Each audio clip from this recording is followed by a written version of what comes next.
Assalamualaikum warahmatullahi wabarakatuh. Halo anak-anak semua kelas 7. Hari ini kita masih belajar tentang IPA ya. Karena di channel ini ya belajarnya IPA doang. Nah, kemarin kita sudah mengenal tentang energi ya, macam-macam energi, sumber-sumber energi, dan jenis-jenis energi. Nah, hari ini kita akan belajar tentang hukum kekekalan energi. Sebelum itu jangan lupa ya, di like video ini, di share video ini ke teman-teman ya, biar sama-sama paham, oke? Dan jangan lupa di subscribe, dibunyikan lonceng notifikasinya ya. Nah, kita masuk materi. Hukum kekekalan energi. Yang namanya hukum, biasanya kalau di IPA itu pasti ada bunyinya. Nah, hukum kekekalan energi itu punya dua definisi. Pertama, jumlah total dari energi suatu sistem besarnya selalu tetap. Nah, yang kedua, energi itu tidak dapat diciptakan ataupun dimusnahkan.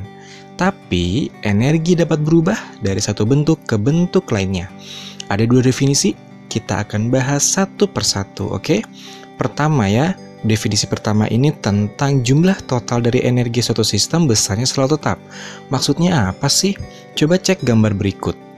Ini adalah gambar bandul yang sedang bergerak, bergetar ke kiri dan ke kanan ya. Posisi awalnya di titik B, ditarik ke titik A, kemudian dilepas. Bandul akan bergerak ke kanan dan ke kiri. Betul? Masih ingat nggak video sebelumnya? Energi itu terbagi menjadi dua. Ada energi kinetik, ada energi potensial, betul? Energi kinetik berhubungan dengan kecepatan, energi potensial berhubungan dengan ketinggian. Nah, di titik B, ini bandulnya diam. Bandulnya ketika diam dan tidak ada pergerakan sama sekali, berarti energi kinetiknya 0. Dan tidak ada ketinggian pula, maka efeknya juga 0. Energi potensialnya juga 0. Tapi ketika bandul ini bergerak dari A ke B, ke C, ke B, ke A lagi, nah kita bisa mendefinisikan bahwa ketika di titik C, energi kinetiknya 0, energi potensialnya maksimal, ada ketinggiannya kan? Jadi kalau ada ketinggiannya pasti energi potensialnya ada. Nah, karena di titik C ini bendanya nggak akan bergerak ya, jadi benda itu kalau contoh gini, benda kalau dilempar ke atas, sebelum dia jatuh ke bawah, itu bakal diem dulu di atas. Sebelum jatuh ke bawah, dia diem dulu di atas ya. Sekali lagi, sebelum dia jatuh ke bawah, dia diam dulu di atas. Sama kayak bandul.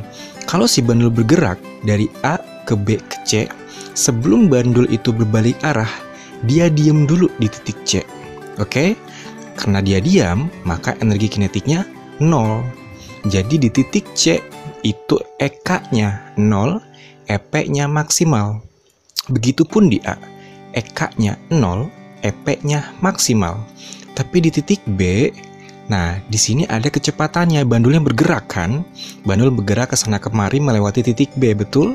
Di titik B berarti karena bandulnya bergerak, EK-nya yang maksimal, tapi EP-nya 0. Kenapa? Karena energi potensialnya tidak ada ketinggian di titik B ya, nggak ada ketinggiannya, nggak ada simpangannya, makanya energi potensialnya 0. Nah, di titik A, di titik B, di titik C, itu jumlah energinya sama. Ya, jadi definisi pertama tuh maksudnya kayak gitu. Jumlah total dari energi suatu sistem besarnya selalu tetap. Jadi mau di titik A, mau di titik B, mau di titik C, nilai energinya sama saja. Walaupun tadi nilainya beda-beda. Tadi yang di titik A sama titik C nilai EK-nya 0, nilai EP-nya ada atau maksimum. Di titik B nilai EK-nya maksimum, EP-nya 0.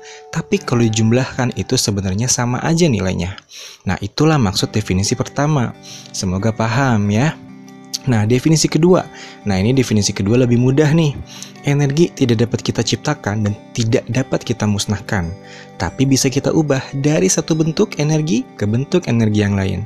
Contohnya, misalnya gambar apa nih? Ini setrika ya.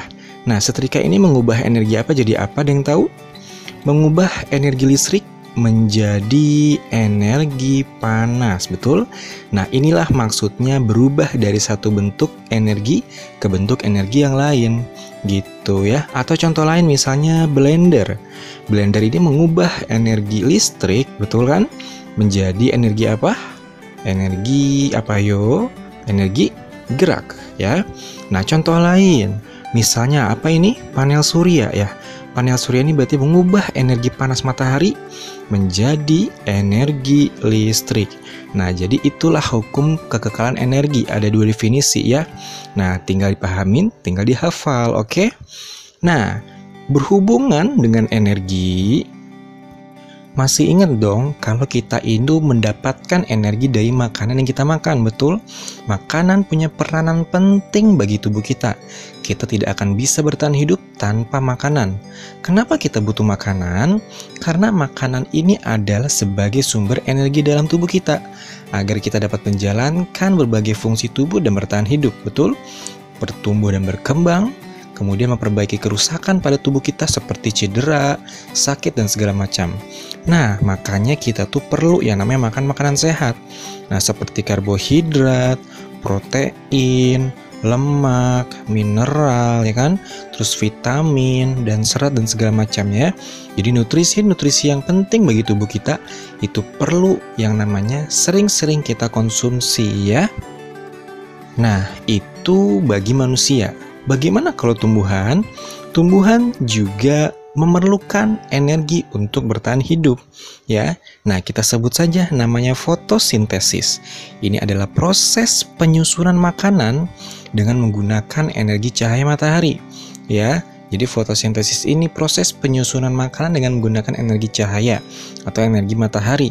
Nah, energi cahaya dari matahari ini digunakan untuk mengubah air dan karbon dioksida ya. Kalau dilihat di gambar tuh ada air ya, air yang diserap sama akar, kemudian disalurkan, dan tumbuhan juga memakan karbon dioksida kan. Kita tuh mengeluarkan karbon dioksida, nah itu dimakan sama tumbuhan tuh. Nah, jadi tumbuhan ini menyerap air, menyerap karbon dioksida, nah kemudian itu akan diserap dan diubah menjadi glukosa anak-anak ya. Jadi energi cahaya matahari ini dia serap digunakan untuk mengubah air dan karbon dioksida menjadi glukosa atau karbohidrat dan oksigen.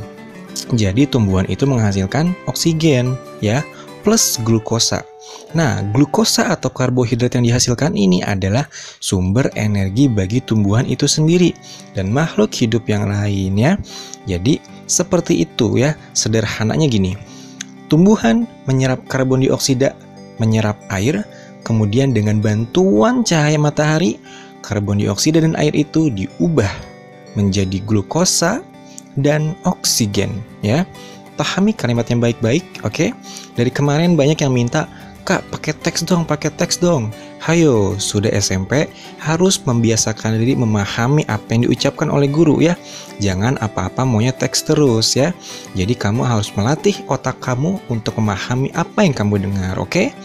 Jadi fotosintesis ini ya, tumbuhan menyerap karbon dioksida, menyerap air, kemudian dibantu oleh energi cahaya matahari, diubah menjadi oksigen dan glukosa. Oksigen bermanfaat buat manusia, glukosa ini adalah sumber energi bagi tumbuhan itu sendiri, oke? Nah, itu fotosintesis ya. Nah, sekarang pertanyaannya adalah bagaimana ya proses dihasilkannya energi dalam tubuh kita? Kita udah pelajari dong kalau makanan yang kita makan itu pasti akan dihancurkan dalam bentuk yang lebih sederhana melalui sistem pencernaan, betul? Nah, makanan yang telah dicerna ini akan diserap oleh usus dan dibawa darah menuju sel di berbagai bagian tubuh. Nah, bagaimana ya energi yang tersimpan dalam makanan ini digunakan?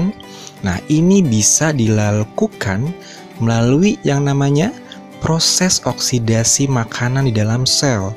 Ya, jadi selama proses oksidasi, oksigen akan diikat dengan glukosa serta melepaskan energi dan karbon dioksida sebagai zat sisa. Jadi sederhananya gini, makanan yang kita cerna ya plus oksigen nanti akan menghasilkan yang namanya energi plus produk sisa gitu ya. Nah, Proses oksidasi makanan ini disebut dengan proses respirasi, yaitu suatu proses ketika organisme hidup memproduksi energi dari makanan yang dia makan. Jadi kalau kita makan sesuatu, kita dapat energi, nah itu namanya proses respirasi ya. Nah, energi ini dibutuhkan untuk berbagai aktivitas kehidupan, seperti yang sudah tadi kakak jelaskan ya. Dan oksigen dibutuhkan untuk melakukan proses respirasi, dan karbon dioksida dibentuk sebagai zat sisa hasil respirasi. Makanya nih grafiknya, gambarnya, makanan yang kita makan ditambah oksigen menghasilkan energi plus produk sisa. Nah, produk sisanya ini adalah salah satunya karbon dioksida ya. Jadi, proses respirasi ini disebut juga sebagai pembakaran ya, pembakaran dalam tubuh. Jadi, dihasilkan energi. Kenapa sih disebut proses pembakaran? Ini karena setiap pembakaran akan menghasilkan panas sebagai energi, juga produk sampingan gitu ya. Nah, berbicara respirasi ini ada dua tipe loh. Ada respirasi aerob, ada respirasi anaerob. Apa sih bedanya? Coba tanya gurunya di sekolah, oke? Cari tahu sendiri di Google, bisa kan? Nah, sekian aja video kali ini ya. Kita cukup belajar tentang hukum kekekalan energi.